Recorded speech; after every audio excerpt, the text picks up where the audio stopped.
Well, good morning, everyone. Good afternoon and good evening, depending on where you are around the world.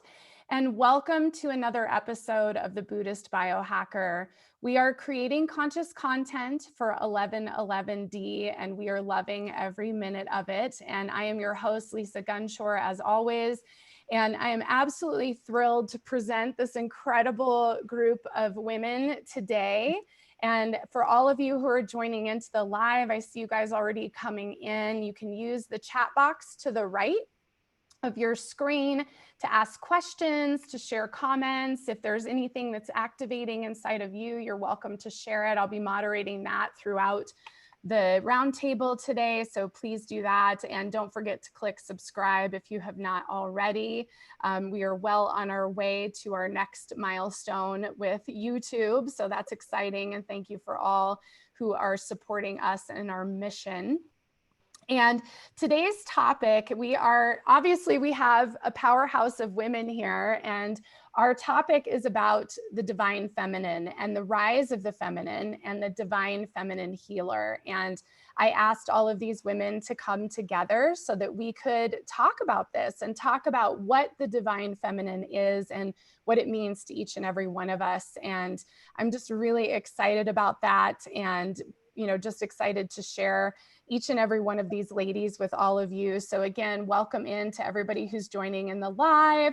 It's great to see all of you here, and we're going to get started. I know some folks are still joining in, but I really wanted to share this topic because I feel that, we're now stepping into the age of Aquarius, and the feminine energy is becoming strong, and you can see it across the globe, and even seeing it with all of us coming together. I don't know that we would have done this, a year or so ago, or even known to do this. So the fact that we're here says a lot about the feminine healer and all of us taking our spaces and places as leaders. And so my very first question I posed to the group to contemplate was, what does the divine feminine and the rise of the feminine healer mean to you? And so we're going to go through, and I'm going to ask all of you ladies for this first question. If you want to briefly just introduce yourself, that would be great too for everybody who's joining. I think they'd love to know that. So I'm going to unpin my video. So for all the folks watching, again, use your live chat box, please, please, please.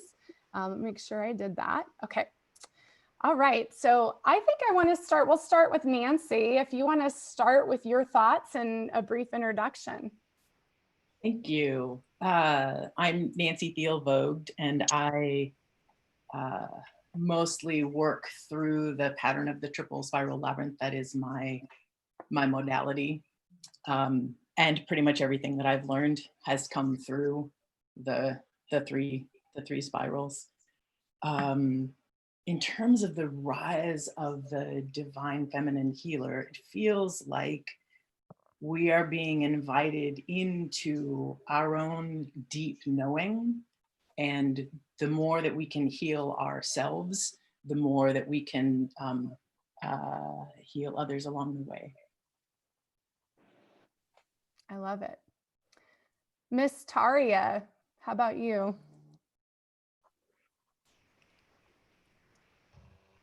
Hello, everyone. I love that you're doing this, Lisa. Thank you so much for doing it. And I can't wait to hear what everyone has to say. I am a depth psychologist, dream worker, live in Asheville, North Carolina.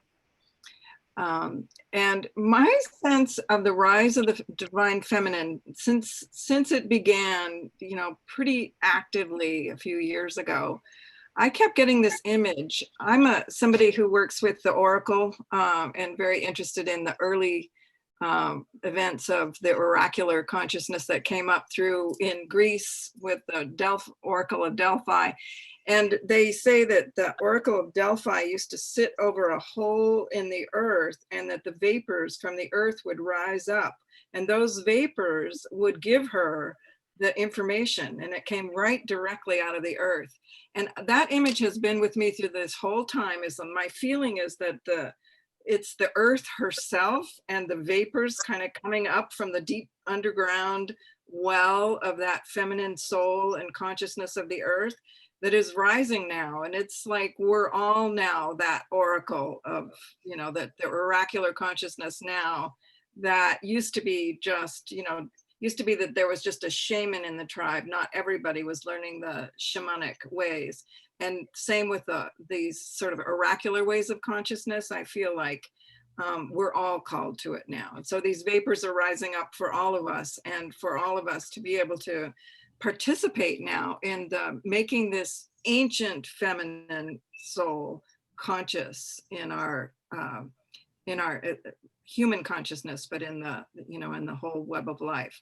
So I feel like it's an invitation to open to that deep oracular soul of the earth and see what she has to impart, and really listen and trust. Be courageous to embody it. I love that. April. Hello, I'm April Megginson. I am a yoga therapist, and I also work with NLP techniques, neuro-linguistic programming, and also a life coach. And just, let's see, I wrote a lot down for what the rise of the feminine, and I really like the word reemergence for the feminine. I think that it's always there. I think it's there when we walk outside and look at the beauty of the sun glinting off a magnolia leaf, or smelling, you know, a gardenia. Like that to me is such a feminine, beautiful thing. And I think it's just maybe a reemergence in our culture, and we as women, all the amazing women that have gone before us and finally allowed us to be who we are, rather than who the patriarchy has meant us to be from you know, the past and from history. This year I've really gotten into this book, Wild Mercy by Mirabai Starr, and it's one of the most incredible books on this subject I've ever read. It's just so beautiful how she puts things, and it's about this inclusivity versus this exclusivity. It's about the blessing of the ordinary. I'm looking over here because I have all this written down. It's about the sacred seeing in drinking a cup of tea. It's about the blessed unknowing and falling into that. It's about this expansiveness versus the myopia. It's about, Mirabai Starr says, the world is filled with glorious, untidy multiplicity, which I just love. And I think that's the feminine. We're not trying to control that multiplicity. We're going with this incredible flow of grace, and from grace to grace, this spaciousness, the room for unknowing, the way that we're becoming human. And the way that I mean becoming human, I mean that it's okay to be human. We don't have to be more than that. We don't have to be this thing that we can't be. We can open to joy and open to sorrow and open to this expansiveness that we are, that we already have within us, this potential. It's about connection and inhabiting ourselves versus transcending ourselves. It's about remembering who we are and who all of us are. The Quakers call it the inner light within every single being. It's about listening to the dynamic stillness, joyful action. I work a lot with that in my yoga therapy. It's not that I'm trying to build muscle or all of that. It's much more about remembering what we already know. It's this excavation work. And I think when that, you know, the feminine ideal, I didn't even realize I was working with this until the last few years, because I was just listening to, you know, the flow. Like I didn't even know that it was kind of, that's what was happening. But it's not the striving, it's the being. It's not the doing, it's the being. And I think that it's incredibly powerful to step into this as women, as we are the space holders for that. We are the space holders. Not that it's a gender thing at all. It's not a gender thing. It's about coming back into balance, coming back from this very strong, you know, masculine way of striving and transcending and holding on so tight into this balance of just opening like a flower in a bud. So I feel the activation inside of me. I love it. Christine. Yeah, April, that was wonderful. Everyone's sharing was very profound. And I agree. I feel that it is a re-emergence. We go back to our herstory that we have lost, and it can no longer be contained. We are in that space of we cannot be held back anymore. And what we were and always have been, but suppressed in that expression, is rising, and it's time. And I'm just so blessed and honored to be with Buddhist Biohacker and all of you amazing women. I pinch myself, so much gratitude. Thank you so much. Oh, thank you, Christine. I'm glad you're here. Julie. Hi, everybody. So my name is Julie Hoyle, and I work with the awakening power and energy of the Siddhas. And I've been doing that for many years now. And in response to Lisa's question, which I really love, it reminded me, at least I think maybe 15 or 20 years ago, one of the master yogis who I work with in a lucid dream said to me, "It's time for you to take a seat on the altar that is you." Mm. It's time for you to take a seat on the altar that is you.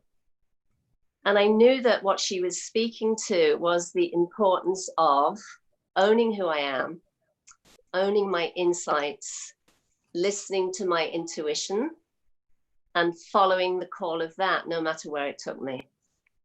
So I started to do this work, years ago. And what it feels like now is that all of that work has led to this point. And I think it's true for all of us, men and women. It's time for you, for all of us, to take the seat on the altar of who we really are. And to do that, we really have to trust the unknown. We have to trust following the call of the heart and the soul, and being willing to live true to it, no matter what the outer appearances are. So all of that said, I'm really thrilled to be here in this discussion. I think it's really timely. It's very powerful. And I think it's going to open a lot of energy for a lot of people. So thank you, everybody who's listening, and for people that are watching later. It's a gift. Thank you. Thank you so much, Julie. Janet. Oh, wow. Well, and I'm just grateful to be around so many women, because I have felt very alone for a long time. And I think that is part of what is happening, is we are bringing together community.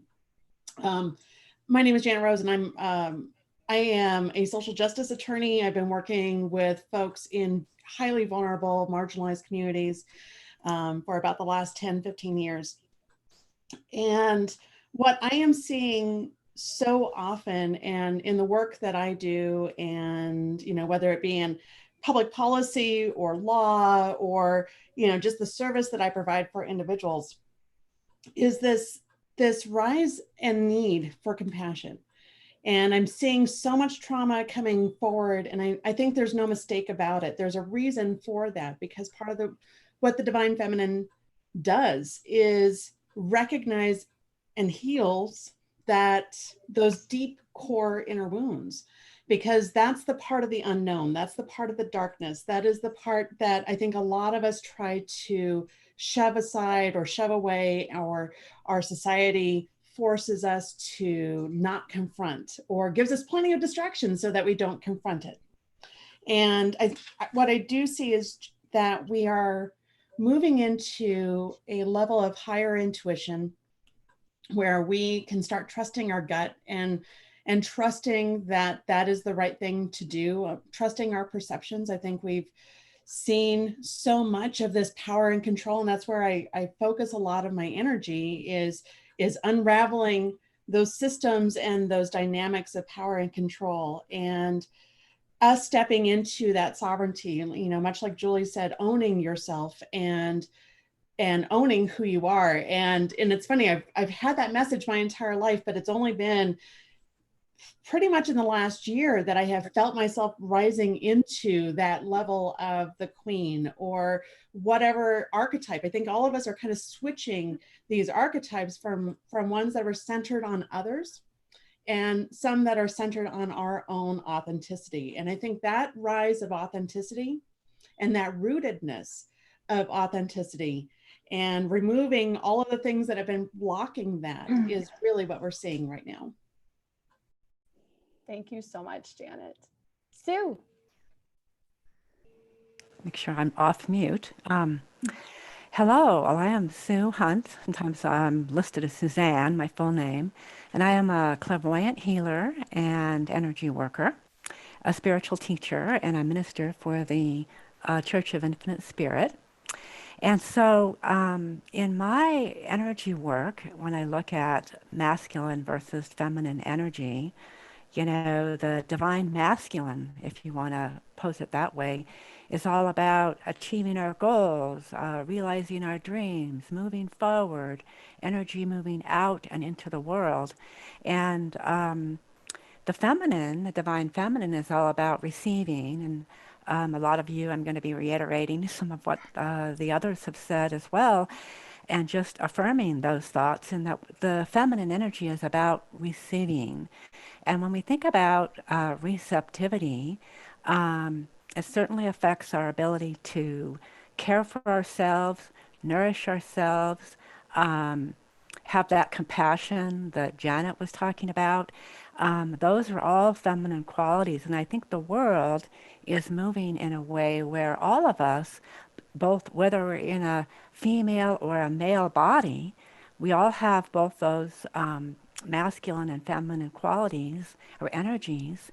And I think we're all beginning to recognize the value of the feminine, particularly over the last few hundred years. And it's just been accelerating in the last few years. But you see more traditions that incorporate both the feminine and masculine qualities. So receiving love, giving ourselves love, caring about ourselves, being able to accept ourselves allows us to receive our own love. And loving ourselves in spite of those flaws, when you think of the ultimate mother energy in her purest form, loves her children in spite of her flaws. And I think that's kind of where we're going with being able to accept ourselves. And so when we can accept ourselves in that way, we not only bring more comfort, more peace and contentment into our lives, because we can feel grounded, we can feel good on our skin, good about who we are, but we can bring those feminine qualities into our ability to receive the gifts of life. Because when you think about receiving, if we can't give to ourselves and help ourselves feel loved, like ourselves better, then that energy, the same kind of energy, prevents us from receiving what we want to have in life, our havingness, our spiritual havingness. And I know you and I have talked about that, Lisa. And the feminine qualities in communication. Listening is a feminine quality in our communication. And I think we're bringing more of that kind of attentiveness into our relationships. And when we can really listen attentively and hear another person with our heart and our mind wholly, we're accepting them for who they are. And we can be in a space of just recognizing that person and all of their qualities. And I think that brings such a compassion and such a loving kindness into our relationships. So I think we're moving on lots of fronts, but to me, I would say that's the rise of the feminine right now. I love that so much, Sue. Thank you so much. Christian. Hello, everyone. My name is Christian Strang, and I am a author and channel and spiritual guide, and I'm so grateful to be here. Thank you, Lisa, for creating this sacred container for us. I feel like this is really an expression of the divine feminine and her rising. This morning, I woke up and immediately the message came through about what this means of the divine feminine rising. And I resonated with so much of what was shared here today. And what was coming through from my team was that this divine feminine rising is about us really stepping into our divine authority. And again, this is happening regardless of gender, but us stepping into our divine authority. And one of the things that I was shown is that for so long throughout history, we are looking to the existing systems to validate us and to give us power. And now is the time for us to create the new systems. And no longer, in fact, I was shown that, not giving any sort of even acknowledgement to what I call the negative agenda, which is sort of the destructive force on the planet, not even giving that a shred of acknowledgement of authority, but rather that as the divine feminine, we come together like this, we create our communities of light, which Lisa, you've done here and I'm doing, I know many of us are doing, and these communities of light are networked together by the highest light. And so we're really working together in an even bigger way than we might imagine. So for me, the rise of the divine feminine is really this reclamation of our divine authority and to create new systems as opposed to fighting the existing ones or trying to change the existing ones, that we just simply create new systems and put our focus there. And then what happens over time is that the old systems are just obsolete. If we don't feed that energy, it will cease to exist through the principles of quantum physics. So this is that powerful, fierce, divine feminine energy that lives within all of us. And I'm so happy we're having this conversation. Thank you.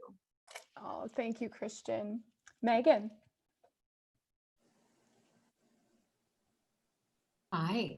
My name is Megan Riley. I am a multisensory and a coach, and I work with empaths. And what Julie was describing about the throne, finding our way to our throne, is really guiding them or teasing out the superpowers and then showing the way to their throne. And I'm having so much fun.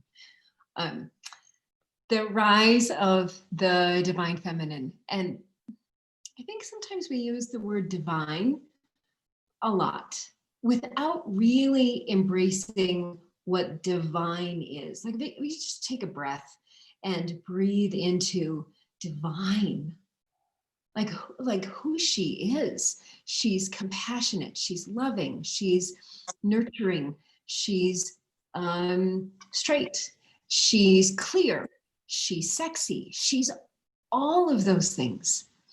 And we tend to relate to the rise of the feminine as if this is time and we have to do this and what we've been doing is bad, when it's supposed to be this way. It has always supposed to be this way, where we had a matriarchy for thousands of years and it was unbalanced. And then we had a patriarchy for thousands of years and it was unbalanced. And now what we're going to have is balance. And it's going to be the most beautiful, amazing thing.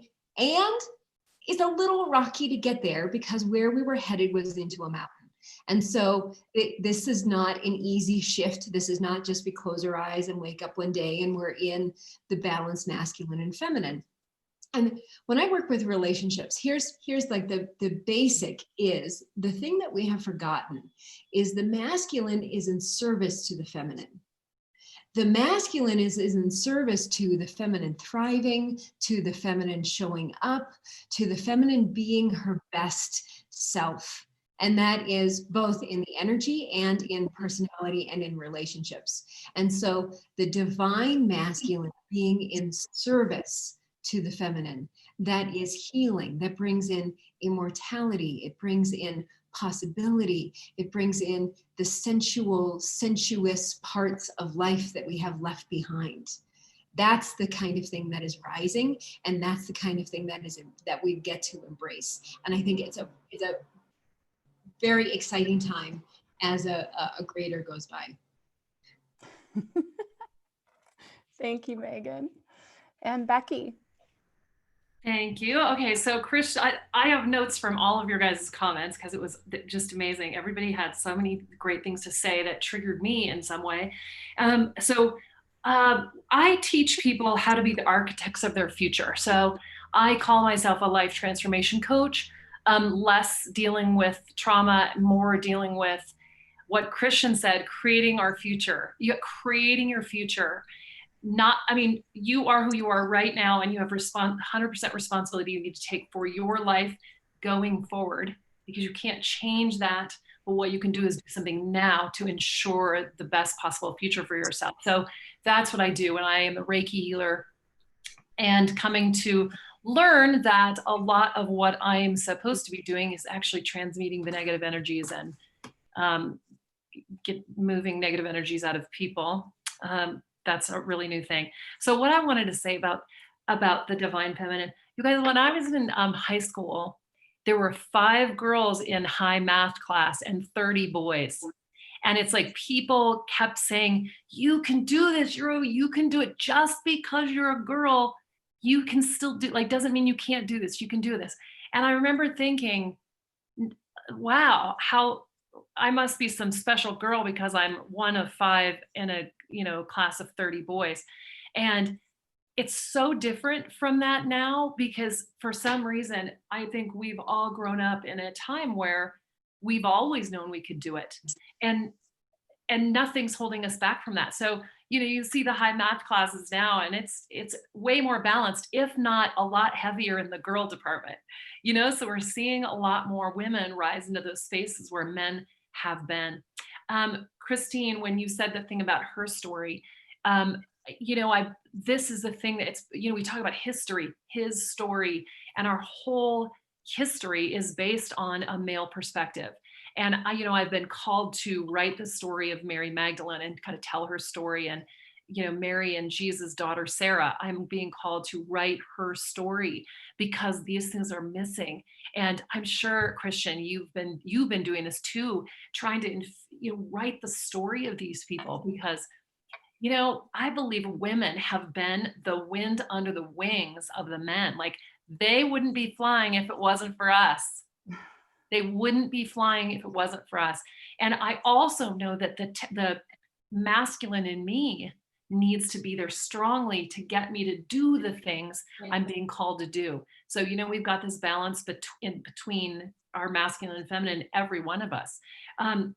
So I think that's an important thing. The idea of maybe our story, like we move forward with our story that combines both beautiful stories, because it's, oh my God, I'm sure you guys know of an alpha male in your life. And as women, we're like, you go and be that alpha male, because I don't care. I don't care to have that role. I don't really get your need for it. You go do that, because the one who's making things happen is me, because you're over there trying to be an alpha male. And I love the idea of this, like, who cares? You do that because you think it's important, but really that's not what's making this thing work. So I'm so excited about the idea of us as women creating our future, being the architects of this wonderful future. And Christian, when you said the thing about let's not give any attention to that stuff that's happening, it's got to happen. And yay for the darkness. It's coming about. It's showing us the light. Let it happen, but don't give any energy to it. Let's give, like Lisa, when we did that, we plugged into the grid and we're letting it hit us and transmuting it into like white light or whatever it needs to be to raise our kind of up level our earth. That's it. That's what we need to do. And this is what we're doing here. And this is so exciting, because it seems like all I'm hearing is this stuff that we're doing. And so my experience in this COVID time has been so incredibly positive. I see great, beautiful things happening. To me, that is just the rise of love and the divine feminine for sure. So yay, thank you guys for being here. It's so good. Thank you, Becky.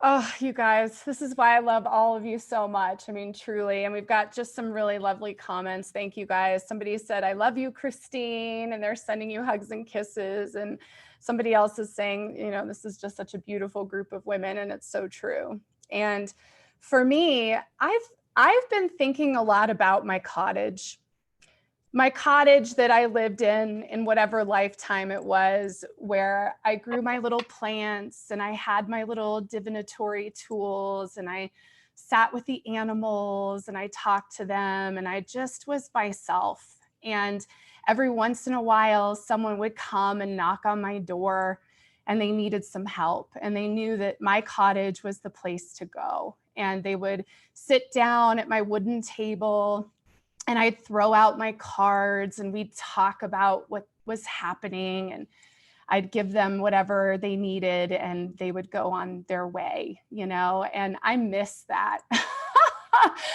That is not the experience of our current world. And so when I was thinking of the divine feminine and thinking of how beautiful that time was that we all had, where we were in our essence as a healer and a direct link to spirit. And for me, the rise of the feminine is really about trust. And, you know, how many times have we spoken our truth and been made to doubt it? How many times have we been killed for that? How many times have we said, gosh, you know, I don't think this is right, and we do it anyways? And then we realize this was wrong. This wasn't part of me. This wasn't aligned. And so for me, this rise is about, are we going to trust our information? And are we going to trust that inner knowing, that voice of spirit that's telling us where to go, who to trust, what to create, how to live? You know, this is the inner knowing, and it exists in each and every sentient being, not even human beings, but all sentient beings have this inner knowing, this trust in the divine and in this energy that is more than just this individual energy field that's sitting here on this Zoom. And so that's what I feel. I feel that it's time to trust ourselves. It's time to allow the inner knowing, the inner voice to come forward. And, you know, my mission is to give a voice to that inner knowing. And it came to me this morning. You know, I love my collective team that I work with because they are so brilliant. And this morning it was very clear to me that this is what Buddhist Biohacker is. This is what this channel is and has become, is the voice of the inner knowing, the voice of truth with a capital T. And it's finally safe to have this voice. And we have a space here to have this voice. And that is proof of the rise of the feminine. That's the proof, is that we're here having this conversation, and there are so many that connect with this conversation. And there's so many who are saying, I'm really going to speak up. And, you know, for me, you know, even in this past week, you know, it's been challenging. Like, well, what do I believe? And what do I think? And what do I feel? And at the end of the day, I trust spirit. I trust God's source. I trust myself.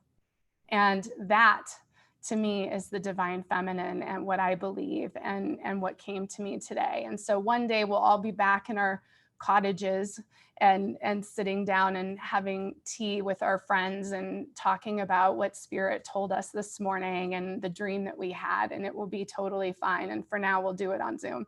But one day I'm going back to my cottage when this is all over with, I'll tell you that.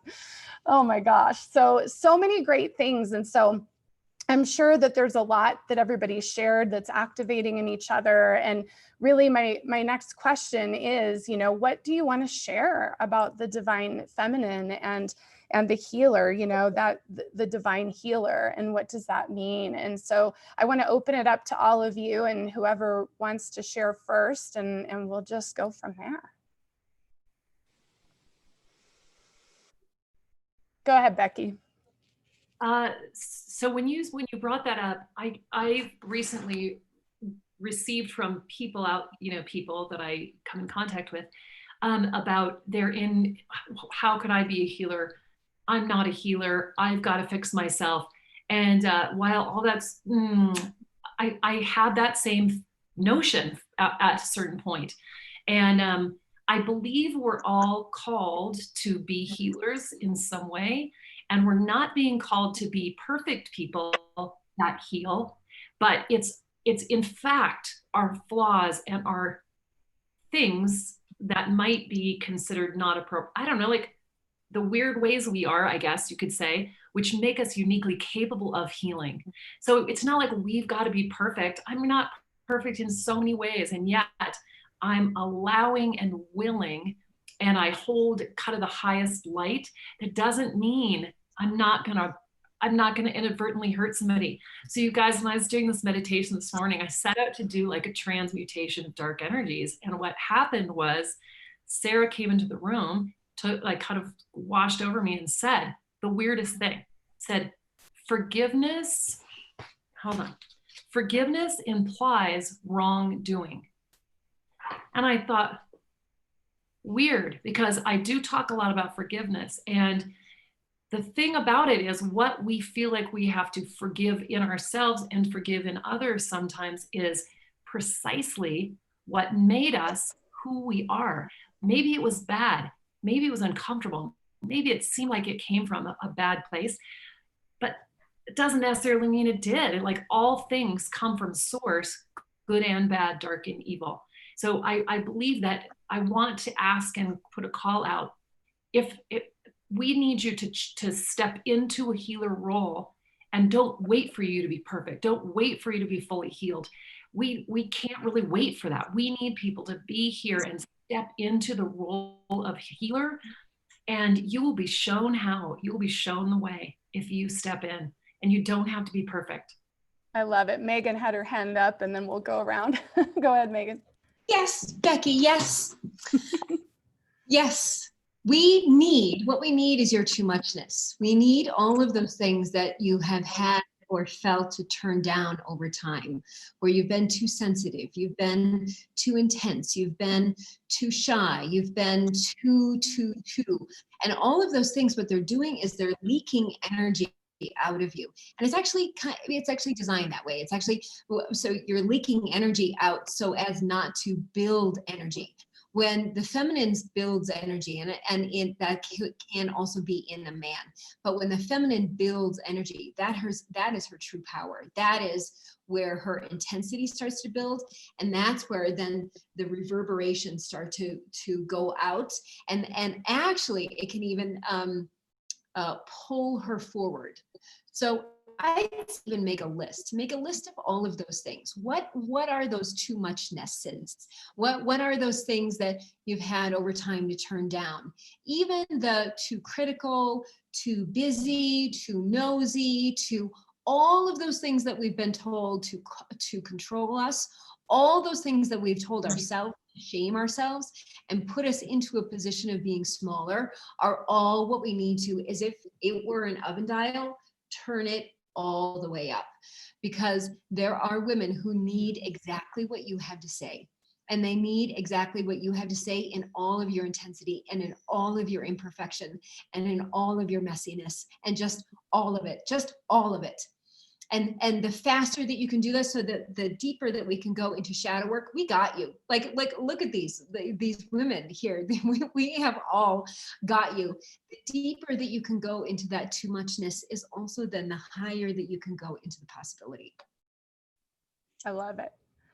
All right, Janet. Oh, wait, Sue, and then Janet. Let's do that. Go for it. Am I on? Yeah, I'm on mute. So, yes, I was listening to both Becky and Megan, and I wanted to say that as a healer, I noticed that there is a like attracts like kind of a quality. Whereas, and if you just jump over for a moment and think about our relationships, we're attracted to relationships that have certain qualities where I'm learning from this person and they're learning from me. And so we're attracted to certain dynamics in life that teach us, and we can learn from those. And when I think about the healing experience, the same kind of dynamic applies. When I am working as a healer, I am totally attracted to the kinds of people who have energies to heal that I also am healing in myself. So we can think about it as a growth experience for me, when I do my work as a healer, when I bring in the divine energy and I bring in the work to heal. And in fact, the Berkeley Psychic Institute that you and I were talking about earlier, Lisa, there is a actual practice where we can look at the energy after we've done some healing work and start to release. So if I'm looking at a person who is struggling with control or judgment or whatever those qualities are that they're struggling with, well, I can look at myself and take my own healing steps to what am I wanting to release in my space that has qualities similar to that? Because there's probably something. And so it is a matter of I'm growing as my my healing, the healing work that I do is growing. So I see it as kind of a combined. It's a journey, and we're all making this journey together. So there is no room for real judgment because I'm helping someone to take a step and to release some energy that doesn't support them. And oh, by golly, I can do that for myself too. So I'm taking a step as well. So I see it as kind of a holistic kind of a process. Thank you. Yeah. Janet? You know, to piggyback onto especially what Megan was saying about we need your too muchness. That has been such a huge struggle for me throughout my life because I've been embedded in these legal systems and political systems and policy systems and family systems and whatever else that have reinforced that smallness. And it's very interesting because last week I was researching some of my family, you know, just kind of trying to take this ancestral DNA, you know, healing to a different level and recognizing the ways in which, especially my grandmother's family, my maternal grandmother's family, has reinforced that smallness. Everything from letting go of, you know, changing names from Enrique to Henry, those types of things where it is this desire and need to fit in constantly. And the pressure is definitely on. I felt that so much in law school that I had to conform to only one way of doing the law. Like, you're going to go out and you're going to be a lawyer and we're going to train you to think like a lawyer. And that training definitely stuck. But the problem with it is it always felt disharmonious. It always felt like I was in disarray and out of balance and out of harmony because I had to be embedded so much in that deeply masculine world. And you know, very often that world of toxic competition and the, you know, if you're not the best, you're nothing at all, you know, that type of mentality. And that's what I see us really pulling away from is this out of balance, need to control others, need to shove people into a box. You know, and that definitely has happened throughout my life. So, you know, and it's funny because I will tell my partner sometimes like, oh, I talked too much and I said too much. And it's like, no, you are speaking the truth of your heart and you're putting it out there. And someone is going to need that. Someone is going to resonate with that. You said it for a reason, and trusting that what happens, what organically comes up and what organically comes up between two people is true and is worthy. And I take that with public service as well. And we have some divine feminine representatives in our system per se, but there's not enough of us, or we get burned out, or we get overused, or we get smashed down. And, you know, and I got smashed down very deliberately by this toxic sort of competition and environment and gotcha sort of politics. And it felt so heavy and so wrong. And just in the last couple of weeks, I'm like, I'm done with it. I have to build something else. I have to build my vision of what I am seeing people need. And I work with people who are highly vulnerable and highly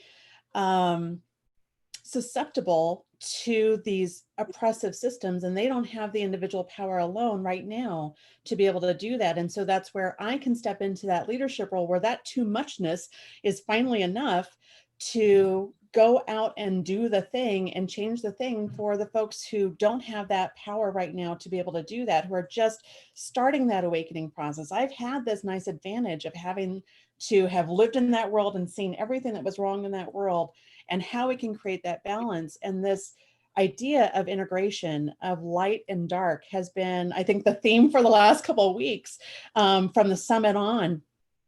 And it's this idea of working with your darkness, embracing it, and being able to integrate it and move it forward, because everything that we are creating is with knowledge of what that darkness was, what that darkness did to us, and how we have taken the steps to heal it. And that is the leadership that we are providing right now. And it's not about a competition with the divine masculine, it's about cooperation with the divine masculine and that balance and integration of all things, light and dark. And it's about embracing the gray areas, which is not an easy thing to do, but we're falling away from duality. And that, to me, is what I'm seeing both in public policy and whatnot, where it doesn't have to be an either or scenario. We can find so much room in between and so much common ground that is fertile for these new roots to take hold.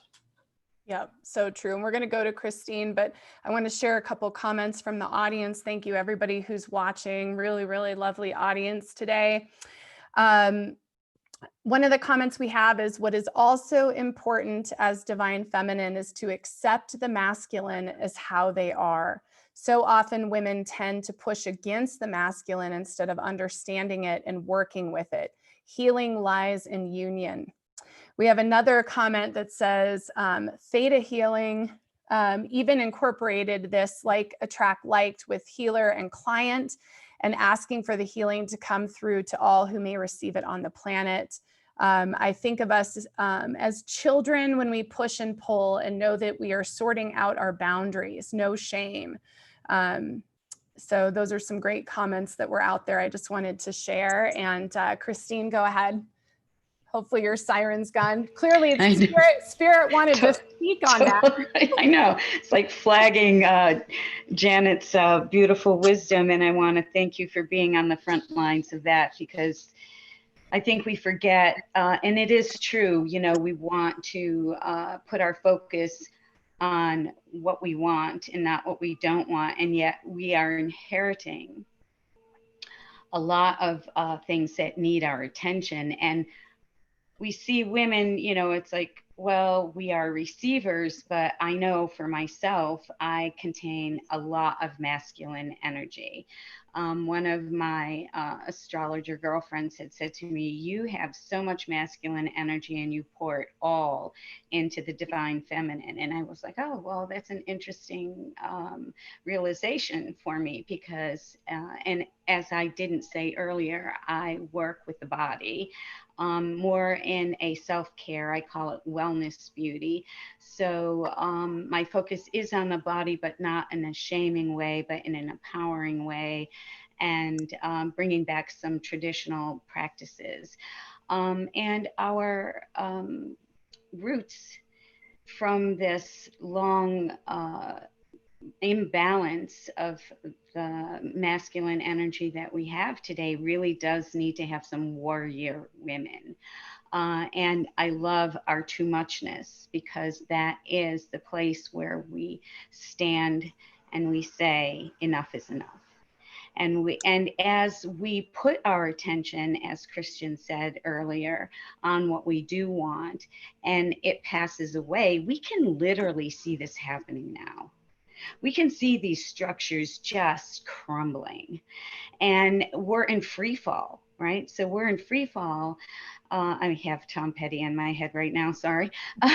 But as we are in free fall, we are also, we know that it's all potential. And so get out there and do these things. Stand with your siblings. There are people that are in dire need, and whether that means that we're writing our letters or have these beautiful social justice lawyers, or we are singing the songs, because right now, you know, with COVID and some of that, it's like, don't sing because you're going to, you know, spit on somebody. We want to sing even if it's in our room, we want to have that place of like, I'm putting this frequency out and it will heal, even if you're stuck in your room. So anyway, I know others have very good wisdom to share. I'm excited to hear what the chats are. And let's be also warrior women for the feminine, and let's bring in the new age. April, go ahead. There's this lovely art form in Japan called kintsugi, which probably all of you have heard about. It's where the piece of pottery is broken and then refilled with gold. And the end piece is far more beautiful, I think, than the original piece. And I like to think about words, especially really thinking about neuro-linguistic programming is so much about words, and that's such a great mode. And the word healing often implies that we're not enough already. I heard someone say it a little earlier that, you know, you have to wait to be healed to help or whatever it was. And what if we started thinking about healing in a different way? What if we started thinking about healing as becoming what we already are? We're not necessarily wrong, you know, it's not about us being wrong already or not being perfect enough. Those words are irrelevant. It's about the fact that we're remembering.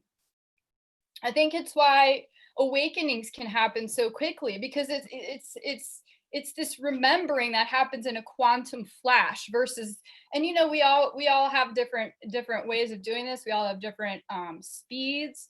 But I think thinking of healing is the fact that we're not whole is not necessarily perhaps correct. And I think it's about healing is about us noticing and becoming aware of what we're already are and becoming. And I remember Julie said to me many years ago, thank you, Julie, it's the state. It's our state. We don't have to do, it's about the not doing. It's about the state. And I know in my own journey, and as I've practiced throughout the years, when I know who I am and I have become, you know, made friends with myself, as Pema Chodron says, I've made friends with myself and I see around me what happens. People feel like they have space. People feel like they can take a breath. People feel like things are permitted finally. And that's because I went on that journey of my own permission, of being gentle and being fierce. Gentle and fierceness are not mutually exclusive. They're similar, right? And so we're this gentle, fierce, attentive, paying attention. And I think the healing that is coming out of this is not so much about becoming something else. It's about becoming who we are already. It's about shining up, polishing up. And, you know, the further I go into this journey, the more I realize it's not about what I can add. It's not about adding. It's about just very gently polishing and very gently kind of stripping away the long held beliefs we have about ourselves, the long held beliefs we have about our culture, the unprocessed emotions and the unprocessed traumas. And I think that those things aren't wrong or bad. They're the gold in our kintsugi cups. And for us to say that, oh, we have to be a certain place before we can start healing is just one of our limiting beliefs. It's one of our limiting beliefs. And it's fine because that's where someone is, but it's also a cop out, because as soon as you start taking responsibility, you have to step up. And it's much easier. It's easier to stay in the back lines. I love the story where Jesus goes and, you know, he asks the man, the lame man, before he heals him, do you want to be healed? Do you want to be healed? Because as soon as you're healed, guess what? Your friends aren't carrying you to this pool anymore, beside the pool. People aren't dropping money into your bowl anymore. Guess what? You have to get up and you have to go. You have to be. You can't just be here anymore. And so I think that's a really powerful story in what we're talking about. And it goes back to what Julie said to me so many years ago. It's our state. It's our state. Someone sitting next to us feels the spaciousness that we can offer them, where they've never felt it before, maybe. Maybe they feel that they're finally being seen for the first time in their lives. Maybe they feel like they're finally being heard for the first time in many lives. And I think that's where we offer healing. I think when we hold that space for ourselves, we hold it for all sentient beings. Yep. Julie, I see you smiling and nodding. Yeah, because, you know, actually everything everybody said is amazingly powerful and beautiful and true. And I love what April's just said, which is true. You know, I've said that many times over the last, I don't know how many years, that it's your state really that does the work. You know, and what happens in these kind of healing environments where you have a healer and you have a client meeting, what happens is the client is agreeing to go into that place of pain or that place of discomfort or uncertainty or anxiety or unknowing. And the healer is really just there to witness the pain or to hear the pain being spoken to. And in that meeting place is where the magic takes place, actually. And the reason a healer can hold that space is because he or she has already met that space within him or herself. And that's really the gift that we're giving when we're meeting someone in their pain. And that's the magic. That's where the healing occurs. And it's, you know, it's an incredible gift to be able to offer that. And it's also an incredible gift to be able to receive. So it's giving and receiving, you know, and all those of us that have done any sort of healing work, you know, in any way, we know what the benefits are of receiving, you know, incredible gifts that we don't necessarily always see initially. It might be weeks or months later that we have these major shifts and insights and clear seeing about actually, you know, what has taken place. But it's really always about going into this space of the not knowing, the space of the divine feminine, the space of, you know, recognizing and articulating that you don't know, but being open to receive and to hold space for that not knowing, and then bearing witness to the miracle and the magic and the movement of that energy, and then just seeing what unfolds from it. And it's incredible. Yes, yes. And, you know, I wrote this down. I want to go over to Nancy and Taria also, but I wrote this note down while all of you guys are talking, and it's just so many beautiful like nuggets of wisdom. My gosh, so good. And one of the things I wrote down is, you know, the best gift you can give to yourself is to ask what the patient is inviting you to see. Mm-hmm. And, you know, I learned shadow work from Julie, who is at the forefront of this. And, you know, it's so powerful when you're working with other people, and each one of you has spoken to this, you know, like, you know, Sue was talking about like attracts like, and I think, you know, years and years, I've been reading people for 15 years. And in those 15 years, you do see themes. And it only took a couple years to do exactly this, which is to start asking the question, what is this inviting me to see about myself? Because the minute that you see it in yourself, you can finally hold space for those that need it. Mm-hmm. And then you don't need that mirror anymore. And it's not that the mirror goes away. There are new mirrors that show up, but it's truly that you can hold that space then. And there's the seed of compassion because you've been there and you're like, oh yeah, I get it. I see you. I've felt that, and it's that recognition, April, you're talking about wanting to be seen. And I think that's the recognition, it's saying, I see you as the divine, and I recognize that you are divine and I am divine. And, it's interesting, and I don't want to get too long-winded, but I went to this beautiful space of nature this weekend, and one of the messages that came into my space from the collective was, we ask you to embrace the wounded and the wounders with equal and unconditional love. This is the only way out of this. And this is it, those that are wounding others are wounded. And when you're working as a healer, the ability to embrace that and to have compassion and unconditional love anyways, and to not condone or judge or have opinion, to remove all of that and to say, I see you and I see the pain inside of you. That's where the real healing begins on all sides, and what creates unification. And it's just so important. And Nancy, I want to go over to you because I've seen lots of smiles and nods over there. So. Yeah, I've been drinking in the wisdom. One of the threads that keeps running through my mind is the gift of learning in public. That if I am willing to learn in public, that transmission is so potent, because it's really truly alive in me as I'm learning.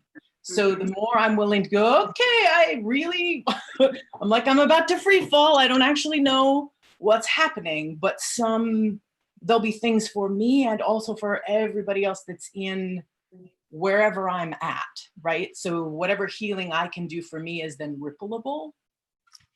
And so that was the thing that's been floating in through me in all of this. I love it. Taria? Well, what a rich smorgasbord of wisdom and story and information and ideas and thought. Thank you all so much. I'm just really grateful to be with you all and hear all of your wisdom. What has been coming into my mind is a dream that I had not that long ago. And it was one of those dreams where you feel like you're in the deep, dark sort of depths of the psyche, and there aren't images, there's only these words that are kind of coming through. And the words that were coming through were preserving what the witches knew. And I kept hearing that all night long, preserving what the witches knew. And finally I woke up and just wrote it down, but it was with me all night long. And so when I woke up and wrote it down, I thought, okay, so is this an assignment, or what am I to do with this message? And the first thing that really, as I was working with it, that arose in me was the sort of grief that I felt over the Holocaust of the women who were given that attribution, and also the suppression even of that information. Like, why weren't we taught in school about this Holocaust? Why aren't we even telling the story that these millions of women were taken out of their homes and out of their cabin, Lisa? I think, it was those women that were somehow a threat to some rising patriarchal structure, I guess, that those women were in the way of. So it felt like, to me, needing to do the reclamation of getting back to that memory. As many of you keep mentioning, we just need to remember and preserve what these women knew about everything related to the feminine, about healing, about community. I love your cabin, Lisa. I love that whole description, because to me, that's the description of the feminine spirit that lives in the woods. and is the door is open to whoever comes through and whatever they need. There's just that generosity of spirit. And so, you know, I've been thinking too, along this lines, about the Women's March in 2016 and how there were millions of women who came out of their homes to just like stand up for the strength of the feminine, and how that was a movement that sort of happened, you know, based on some events in this country, but it went all over the globe. It was so fascinating and so fabulous to see men and women. I think there were maybe as many men as women who were standing up for the rights of women and the equality of women, and maybe the preserving of what the witches knew. It was like, now is the time. And to me, this is like the feminine rising. Like I was saying, the vapors from the earth is just waking everybody up. It's like, you have to stand up for this. You have to say what's happening. And that began, I mean, that happened in whatever it was, February. And it wasn't until later that year that we got the whole Me Too movement. And I always connected that in my mind. It was like, because this strength, this vocal, powerful strength of standing up for this equality and this refusal to be repressed or suppressed in this way anymore, because just of the strength of that, the whole Me Too movement began, and is just tearing down all the structures that would suppress and would disallow remembering what the witches knew and preserving that.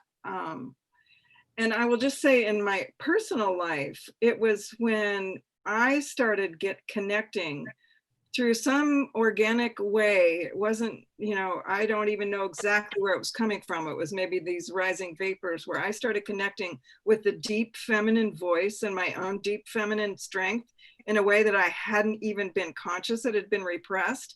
But once I became conscious of it, it's just like it was unstoppable. I couldn't go back to that sort of those oppressive ideas.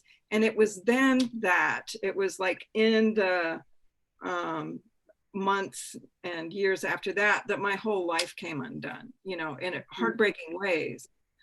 So, but it was because that feminine, deep, ancient feminine part of me could not survive or thrive in the structures of my life. My interior life, you know, my own little inner dogmas or certainties about how things are, were all coming undone.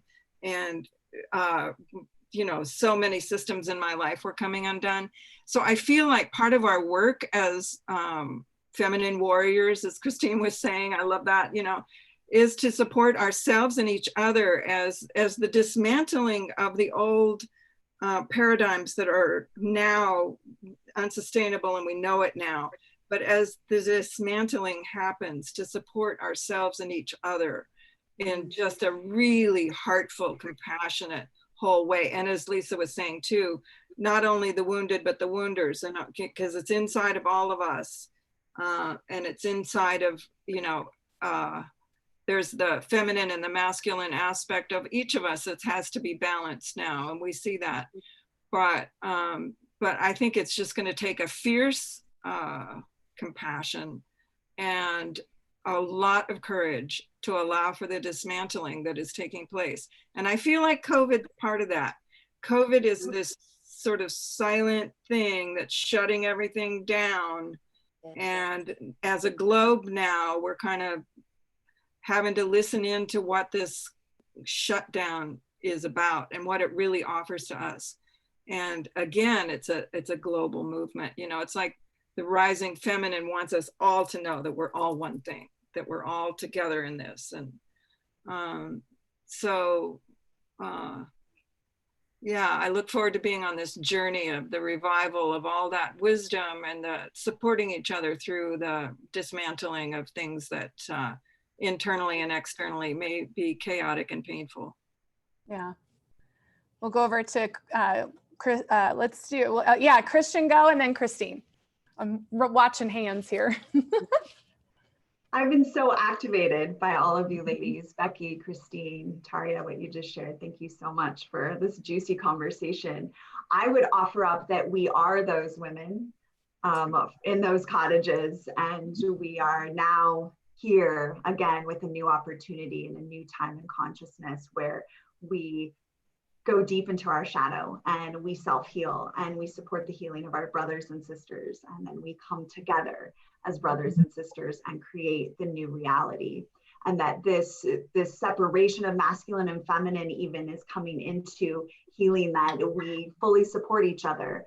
You know, I can't remember who was speaking to this, but I think Megan, it was you, the masculine is in service to the divine, or Becky, you were talking about this, that we work together, that the divine feminine energy is the healer. There is no, like, if you're activated and connected to your feminine energy, you are a healer, and you heal through your sheer presence of your radiant light and allowing it to be made manifest. So that whole notion that, you know, oh, I can't be a healer, or, you know, that's for other people, or if we're doing healing work, that we're separate from what's happening. Like, we're all in this together. And so the masculine is that beautiful energy that brings it into form, and our feminine is the healer and the connection to spirit, and together it is source, it is wholeness. And so we're just in such an incredible time where we've lived so many lifetimes of trying to get here, and now we're here, and we get to have this voice and come together and heal ourselves and heal each other. And that is like the most holy experience. We're having the most holy experience. I don't believe that COVID and all of this is like something to be afraid of at all. This is like an incredible awakening for all that are all willing hearts, and all that are willing and ready to be who we really are. And that remembering process, April, that you were speaking of, that's all it is. You know, we're just remembering who we really are, and then making it manifest on this earth. So thank you to all of you ladies, just such a rich conversation, and so needed, you know, so needed at this time. Thank you. Yeah. Yeah. So Christine and then Megan. Yeah, I am learning so much too. Thank you, sisters, so much. I so needed this today. I had my own surprises this morning, and I was like, I don't even know if I should go on this program. And part of it was, you know, I'm wounded. How do I stand in that place of saying I know something? But it is the wounded healer, right? We have an experience, and we get to at least share it. And on that note, on you know, how Lisa had her message, and there's a lot of things. I mean, it's just phenomenal, the amount of stuff that's happening in our world right now. And one of the ones is the cancel culture, where if you don't measure up to a certain image, then, you know, you get canceled. And in that note, I want to flag this beautiful article written by Adrienne Marie Brown. And it is titled, oh, this is so bad that I can't remember it. It's Transformative Justice, I believe is what it's called. I can send you the link later, but it is so powerful and important, because we can cancel each other, as somebody here said earlier, until there's nobody left. But it's restorative justice. But how do we take the wounded? And all of us recognize that, yes, women have been severely wounded within the patriarchy. What we forget is the depth of wounding that happens to men within the patriarchy. And that is a very real wound, the inability for them to connect with us in genuine, authentic ways that can nurture them, and together as that unit really rise and create something that's just incredible. And so in her piece, Restorative Justice, she really lays some good groundwork. So I just wanted to put that out there for everyone at this point, to remember to maybe look her up. For sure. Well, and what we'll do is I'll get that in the show notes, Christine. So if you send me the link, we'll get that in the show notes for everybody who's listening in, so that you can get that information. We'll get all of the juicy stuff in there. So thank you. And we have so many great comments, folks just feeling the energy, talking about the Schumann resonance going up and down and spiking, and it was at 100 yesterday and 99 the day before. I mean, just all sorts of great stuff. And then someone else posted, you know, Ayurvedic style, not cold hard surgery style, and that speaks very much to the book that we read, which I'll put in the show notes as well. So just some great comments. So thank you guys. Keep those coming, and you can bring questions as well. So we're going to go over to Megan, and then we'll go to Janet. So go ahead, Megan. Well, if we are here, and we all are, and for those of us that you're watching later, we said yes. We already said yes. Like thousands of years ago, we said yes. We said yes. We've been waiting for this. We've been preparing for this. We've been training for this. And we've been going through lifetime after lifetime after lifetime of being taken from our cottages. And Lisa, when you said that, my little round door and all the herbs that were hanging, and, you know, cats were walking around, and it's just thatched roof. Yes, I could smell it. It was so present. We were probably neighbors. We were. Yeah, we've done this so many times, and it has been really the plan for this. One of my teachers calls it the grand design. I've heard it of the plan. I've heard it of the unfolding. I've heard it of so many different ways, and that it has, while so many things in our past and so many things that have happened have really sucked. Okay, and just not been seen, and we haven't been witnessed, and we haven't been allowed, and we haven't given ourselves permission, and we haven't given other people permission to be. And this is it. This is the best time. It's the time that we all raised our hands for, and we all said, I want to be there, and I want to be there right now. And that there's so many women that are waking up with insta-gifts. There's so many women that are waking up with the ability to speak light language that they weren't the day before, with all new things that are happening. The velocity that is happening, it's so beautiful and a little terrifying and invigorating and exhilarating. And I just, to everyone who's watching, is that if there's concern and there's doubt, that's completely normal. That we all still have that. We all still have like content. Oh my gosh, what did I just do? I need to take that down right away. We all still have that. And so that doesn't ever go away. And if there's a way that you can play with us on the grid, if you can find the permission or accept the permission from us, from our energy, and how we are building the energy, is that it allows for then the second wave. The yes already happened. We don't have to like redo that. We don't have to do the vows again. We don't have to do any of those things. It's just now to come and play. Love. Janet, go ahead.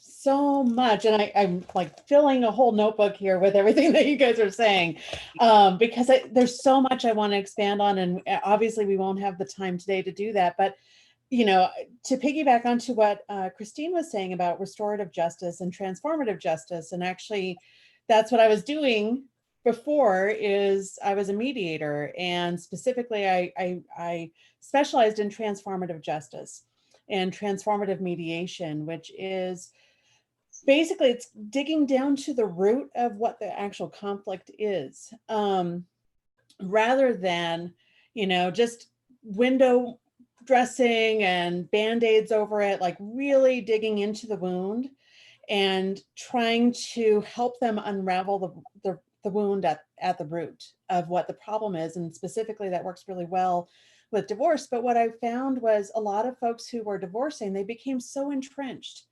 in what they wanted. I want my $80 of child support or whatever.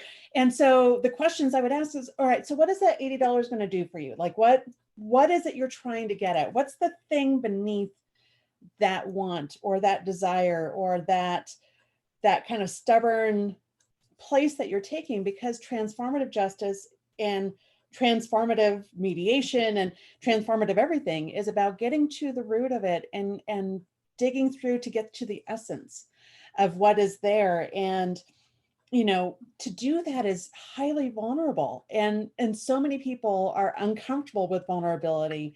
And that's what one of the things I see coming with the divine feminine is this comfort level with that vulnerability of being able to sit with yourself and understand yourself and do that self-inquiry in a way that is both nurturing for yourself and nurturing for the people around you. And what I would see is this entrenchment. And usually what was at the core of that entrenchment is someone adhering to what someone else told them they should want. You know, someone else told them, you know, the mother of this mother had a really, really bad divorce. And so she's saying, don't give an inch, don't give an inch. And the other party is saying, I really want to have a joint birthday party for the kid. What can we do?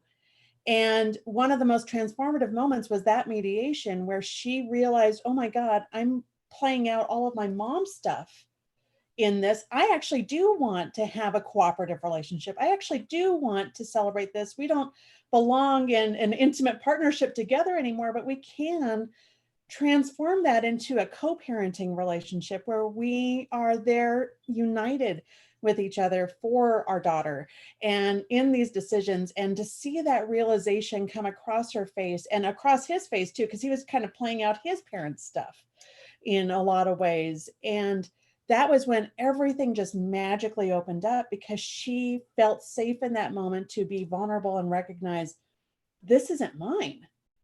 And I'm pursuing this because someone else wants me to. What do I want? And I think that is one of the hardest things, I think, for all of us to answer.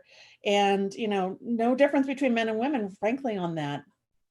But that need to really dig deep down into who you are. And so many of us have been saying this is about remembering who you are. It's about bringing that diamond back in and recognizing that it was there all along. And that you don't have to play out the patterns that were set for you. You don't have to play out the story that the world has said you're supposed to want. And I think that's actually one of the hardest things for me in both law and politics is we have a whole lot of, especially right now, we have a whole lot of, well, this is the way it's always been done. That doesn't mean it was the right way. It doesn't mean it's the right way now. It doesn't mean that we can't be more creative and inspired and inclusive and recognizing that we don't have to leave anyone behind. And we don't have to shove people away and say, yeah, just go deal with your own thing, you know, bootstraps, pull yourself up by your bootstraps. And that's the origin of so much of this, is this need to either one up someone or win over someone or whatever. And that supremacy is what I hope is what we are pulling apart from all of these systems. And that cooperative energy. And my parents would laugh if they saw this, because when I was 4 years old, they were having like a little fight about like what to have for dinner or something stupid like that. It wasn't a real fight, but I thought it was. And I came into their room and I said, you guys need to learn how to cooperate.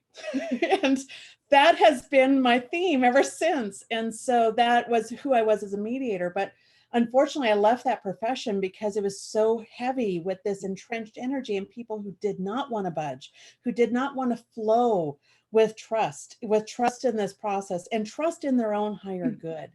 And I think that's where we are trying to bring the highest good of both the masculine and the feminine, both sides that live within us, and eliminate that duality so that we can really become more united and recognize, as Christians saying, that we're all in this together.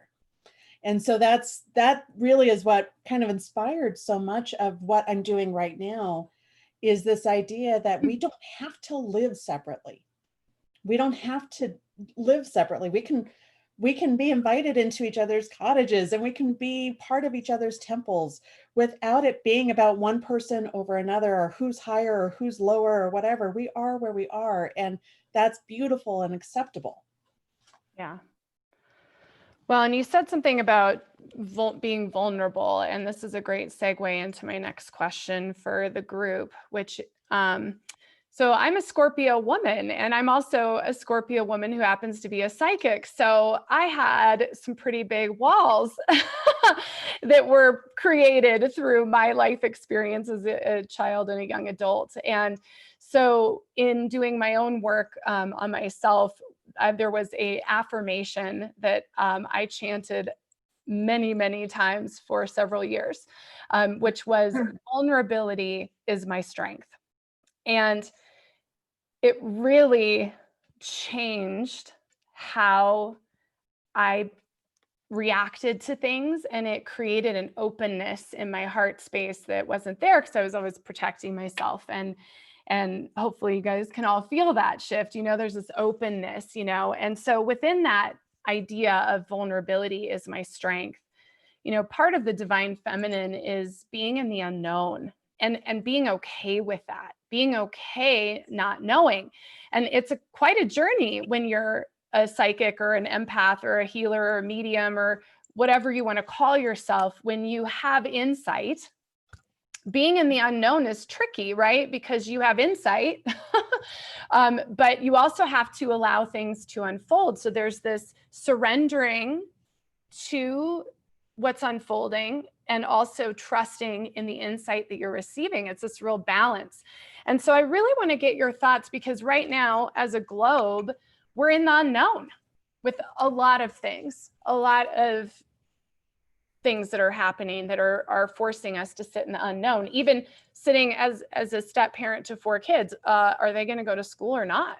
Don't know. We're 4 weeks away. Don't know. These are these unknowns. And so I'd love to get your thoughts on what it's like to rest in the unknown, and what your thoughts are on being vulnerable and being in that unknown space, which is really the space of the womb, right? I mean, it's really the womb and that sacred space, it's the Mahashunya, it's that great void. So who wants to go first? Taria, go ahead, Taria. Thank you, Lisa, and all of you, of course. This is just reminding me of, I used to teach in a college classroom a process called dialogue that was developed by the quantum physicist David Bohm. And it was a way of getting people into conversation where we deeply listened to one another, and we tried very hard. I mean, there was a lot of work around letting go of all of our assumptions so that we were listening from a completely fresh place. And not applying our assumptions about what this person is saying, but listening very deeply and finding voice for what was happening for inside of us. But also, it was like an emphasis on being vulnerable and allowing yourself to be vulnerable. And one of the things when I would teach it, I would say, in the classrooms when we were growing up, the strength was the kid who knows, could put up his hand, I know the answer, I know the answer, I know the answer. And the one who didn't know the answer was somehow shamed by comparison. It's like, I didn't know that. And so you feel ashamed. And so it's to know is the strength that we are just sort of tacitly taught growing up, is that you got to know things. And if you don't know things, then, like not so strong or not so highly regarded. But this was putting ourselves in a situation where it was like, the thing to do is to say, I don't know, is to really get into that place where you're letting go of all the things you think you know and listening for something that isn't there yet, that has to arise out of the sort of collective voice that we find together, and to really feel the strength of not knowing. And if you think you know, to realize that what you think you know is so partial, that it's just a fragment of something. So I think the strength now, especially again, this COVID situation, nobody knows. We don't know what's going on. We do not know where this is going. We don't know how long it's going to take. We don't know what it's going to require.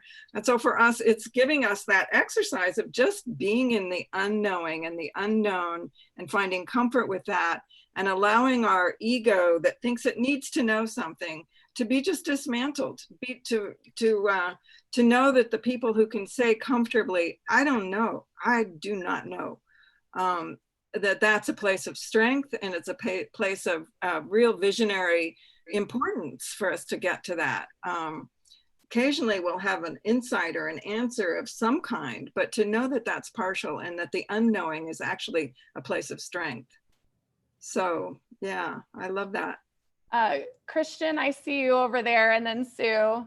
And then I'm going to put Julie on the spot because you've spoken about this, Julie, about not knowing the answer. So Christian, Sue, then Julie. I feel like the unknowing is such a rich, fertile place that we get to go, and that we get to just be there in that unknowing and that not knowing. And it's almost like current circumstances were divinely orchestrated so that we would have no choice but to go here, right? So we can see the perfection in the imperfection. I don't believe that having flaws or defects of character makes for a lack of perfection. I believe that is the perfection of this earth that we are living on. So this not knowing is such a rich place to be, that we can, what my team has revealed to me is called actively surrender into. And the active surrender is when we take inspired action forward every day for the realization of the new earth, the new reality that we're here to create, while surrendering our attachment to those outcomes and invoking that the highest divine outcome takes place. Right? So we don't know the end game. We don't know how we're going to get there. We don't know how it's all going to go down, but we don't need to. And in truth, we never did know. So it's just more apparent now that we never knew. So if we can each day actively surrender, we will wake up at one point at whatever time frame and go, oh, okay, we've got the new reality here with us.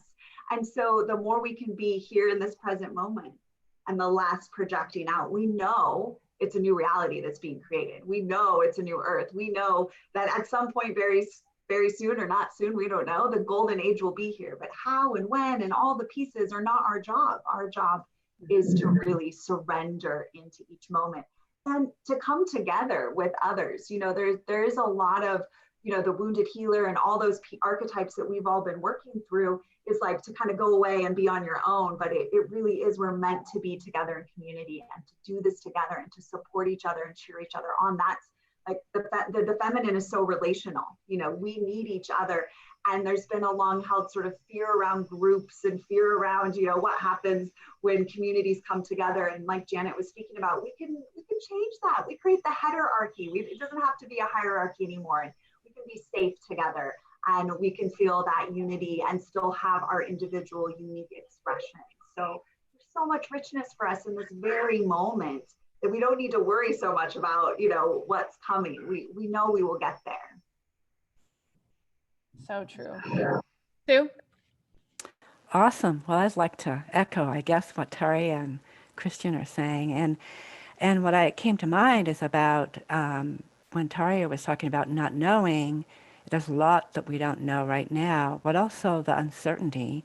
And echoing what Christian was saying, when we're attached to what things need to look like, that can really hit hard and get in the way of our being able to move through a challenging situation gracefully.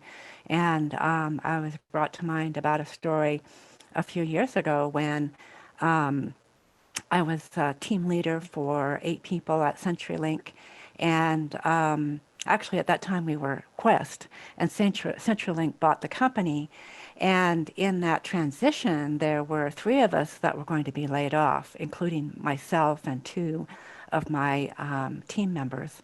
And one team member gracefully kind of accepted that, and he moved on. He found a job back on the East Coast. We're in Colorado, on the East Coast, and he moved through that pretty gracefully.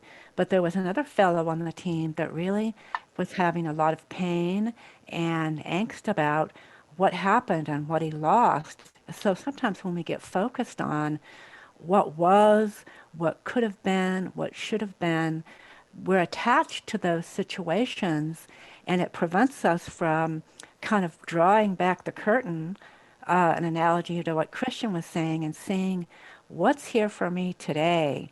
What is my next step? What am I learning from this situation? Because we undoubtedly chose it. And also, like Christian was saying, being present in that moment rather than what I had that's gone, my pictures about that, or what I thought I was going to have for my future, maybe to work at this company for X amount of years or whatever this fellow was dealing with. But so being in the present moment, and I also liked what Christian was saying about having our community, because when we're around people who are like-minded, they can help support us and validate who we are. And in those challenging moments, one of the most important things we need is that self-compassion, but also having people around us who can validate who we are right now. That validation can help us have the strength to kind of move through, see what's next for us, be in our best self, connect with spirit, receive our information, receive that guidance and that intuitive wisdom to kind of take the next step forwards, because we're creating, we're creating with our thoughts at every step we take. So that creative moment, using that to the most highest possibility to what we really like to create. Thank you, Sue. We're going to go to Julie, and then Becky, I see you scooting up, so we'll go to you after Julie. So what just came to mind is kind of a really old quote from the master yogis when they're speaking about enlightenment or self-realization. What they say is, those that know don't know. Those that don't know do know. So in other words, if you're trying to figure out source in your mind and plan it and, you know, create best case scenarios and all of those things, and you think you've got it figured out, you really don't have a clue. And if you trust the not knowing and you step into the not knowing and you embrace the not knowing and that you admit that you don't know anything, you're actually at one with source itself. And that really sums up, you know, everything we've been speaking about this afternoon about, you know, trusting the not knowing and being at least as comfortable as you can be in the not knowing, and knowing that you will be shown the way and you don't need to see the full extent of what that looks like. It's just what is the most obvious next step, what is the most organic next step for you. And this is living in truth. This is living as source itself, and then also bearing witness to that and reflecting that for other people. And this is the most authentic way we can do it. And again, this is why this platform is so important, because we're all finding ways of articulating the not knowing. And that's actually sometimes really challenging, but you know, we're all finding ways of articulating the not knowing through our own personal experience. And that has tremendous power and tremendous importance. That it's really about, you know, being comfortable in the not knowing and knowing that we will be taken care of. Thank you, Julie. Becky?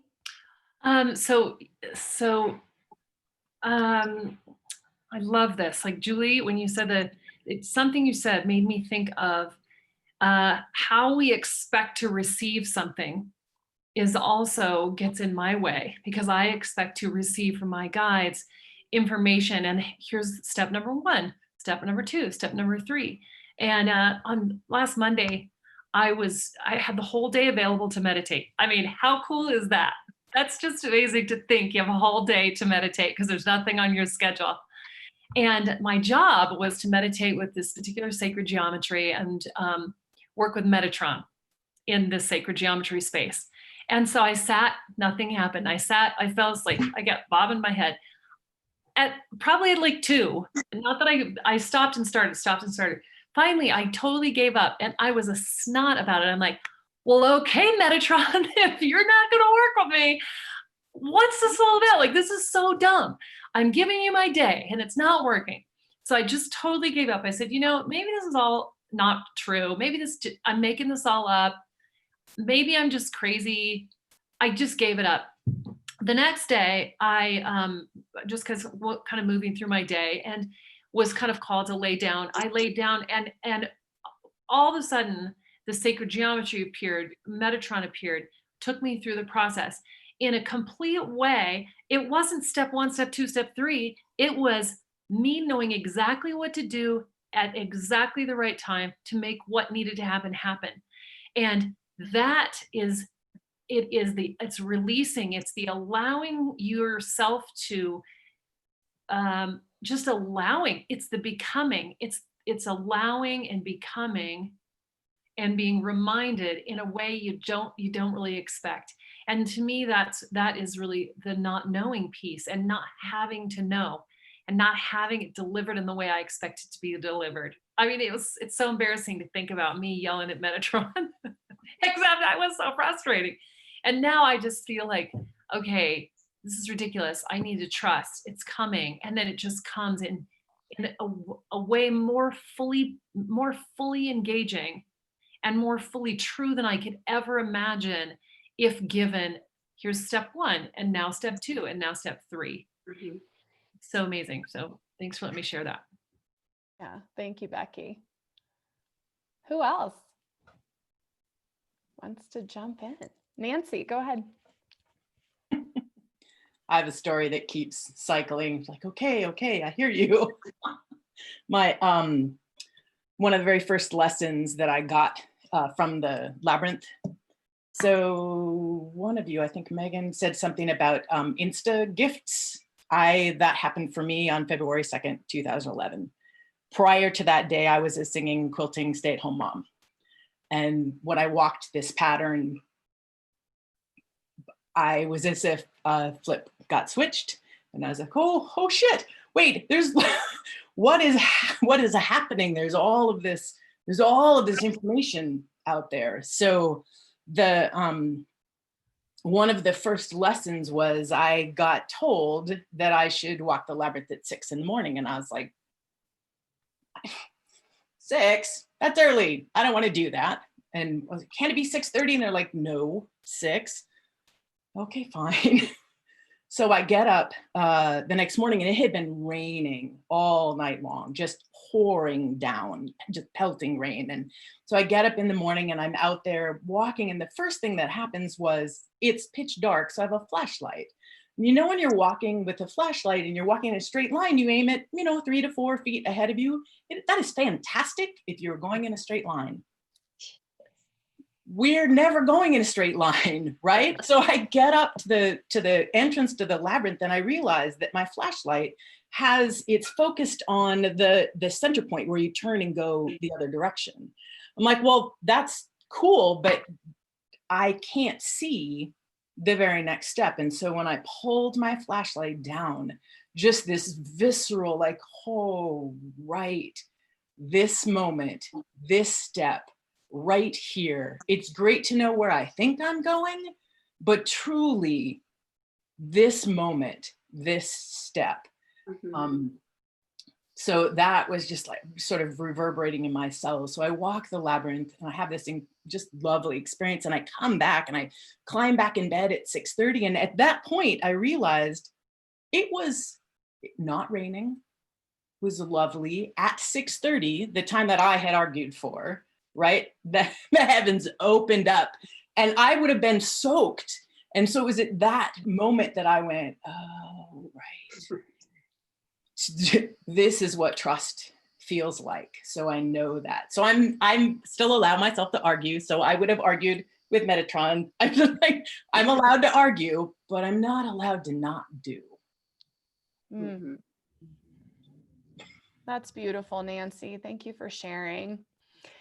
And we're going to come to some closing thoughts. If you guys can believe it, it's been almost 2 hours, which is so amazing. I mean, I knew that was going to happen because it's just such a powerful group. And I do hope we get to do this again in all sorts of ways and with all sorts of facets of each other, because I think it's so important. And I think, Christian had mentioned about community, and it's amazing how lonely spiritual work can feel. Healing work, teaching, leading actually can feel very lonely. And this has been such a beautiful time because I feel like we do have community. And for everybody who's watching, you're part of this community. You know, it's like we're all part of this community. And, you know, for the first time in my life, I'm like, oh my God, like there are people getting the same information and there are folks who feel the same way I do. And I don't have to, you know, hide or be quiet. You know, it's really okay to be myself. And realizing that if you can't be yourself, then they're not in your community maybe. And so there's a lot of shifts and changes that are happening now and will continue to happen. And this kind of conversation and roundtable and platform is so important. So thank you all so much for being a part of this. And we have a couple minutes. There's so many beautiful comments, and what I'll do is, you know, this live chat is open and you all can also continue to comment on the video, but I'll be sharing all of your comments with everyone who's been here today, all of our incredible women, so that we can continue to keep this conversation going. There's a lot of folks, you know, wanting to share their thoughts, so we'll get to those. But does anybody have any parting words in our last few minutes? Christine, go ahead.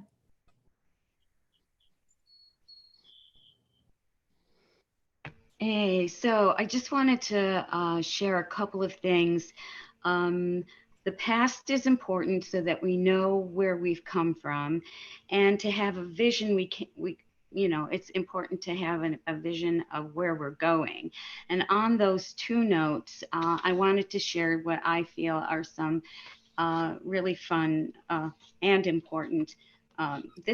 This is On the Wings of Isis. It's a publication that is coming out by Girl God. So if you're not familiar with Girl God, I think that it's definitely something you want to explore. Trista Hendren is doing amazing work on the goddess and the herstory about that and empowering women.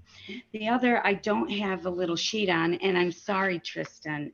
This is a monochrome color. I tried to print it. It's Mercury retrograde, plus a bunch of other things.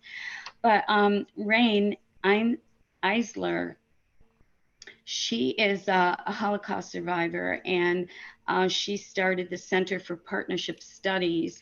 And her ideas are the economy and partnership. So I want to encourage you to check her out. I will give you the link, Lisa, for that. And they are going to be having a Zoom town hall meeting, so you can learn more about a partnership economy. I did want to share some things about Wise in Her Ways, but I know we're a little bit stretched for time, but I will share some of that with you privately, and you can post it. Okay, thank you so much. Such good stuff. Anybody else want to share anything in the last couple minutes? Go ahead. Go ahead, Janet. All I really want to share is this idea that we are all lovable. We are all worthy. We all have wounds that deserve healing and deserve for us to be able to move forward in that strength. And I echo exactly what Lisa was saying earlier about my vulnerability is my strength. And that is something that we can be teaching our kids right now. That's something that we can be teaching each other right now. That's something that we can be reinforcing for ourselves. That moment where you want to kind of close down and think, I'm not vulnerable, you know, I'm not worthy, I'm not deserving. Why, you know, how can I be doing this? And I was raised with this idea that you give all of your gifts, whether they are perfected or not, whether you think that they are just that big or they are that big. You give all of your gifts, all of your talents. You're all in for the universe. You're all in for humanity. You're all in for your highest good and for the highest good of each of us. And that I do think that it doesn't matter what is happening out in the rest of the world, and we all pay attention to, we all live in it, we all participate in it. But what matters is that in our day-to-day lives, that we are reminding other people that you're worthy, that we're reminding ourselves that we're catching ourselves when we're saying those self-judgmental things, because I'm the worst at that. But that negative self-talk that I don't know, like being able to be okay with being vulnerable and reminding yourself, like, even if that's the only takeaway that you get from some, at least from me, is that it is okay to be vulnerable. It can be safe to be vulnerable. And at the very least, you have met now 11 women that it is safe to be vulnerable with. And we are echoing that, and we are living that message every single day. And I'm very hopeful that the folks tuning in will likewise go out into the world and live that message of, you are worthy, and I see you, and I bear witness to what you have been through and where you are going. Because it is that process of remembering who we really are and why we're really here and how we can really connect with one another. That is, I think, the most magnificent message out of this entire collective. You each, live that every single day. And I'm just, that building that community has been very important, because I have felt very alone for so long. And in the last 3 months, I've now been exposed to so many wonderful minds. I can't think of anyone on this screen who I have not gained wisdom from, and who I'm not grateful to for exchanging that wisdom and that reflection. We can turn the mirror on each other and show each other how beautiful we really are. Thank you, Janet. And thank you guys so much. I'm going to pin up all of us here so that let's get this, see if this will work. Okay, there we go. So that everybody out there can see all of you guys together again before we close. And I just want to say thank you so much to all of you who are watching and participating. What an incredible audience we've had today. Thank you.